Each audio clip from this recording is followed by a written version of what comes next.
आज मैं गंजी में कहाँ जाइटू और बाल्टी में पानी काजे भरटू।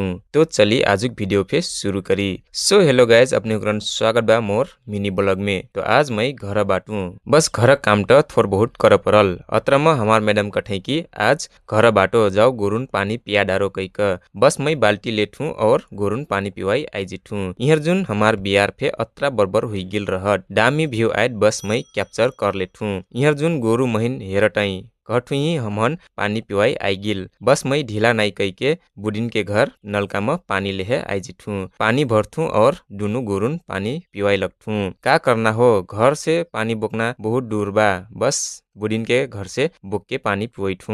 पानी फे ढेर ढेर नाई पिठई, एक एक बाल्टी पिठई। बस महिन ज्यादा पानी बोकक नाई परत। इहर जुन बुडी आपन मकई उठाइटा अत्र में दुनु गोरु फे पानी पीसे खई और चरलक खई। बस मैं बाल्टी लेठू और घर आई जिठू। तो संगरे ई मोर वीडियो हेर ठुबी कल से लाइक कमेंट शेयर जरूर करबी। Thank you so much.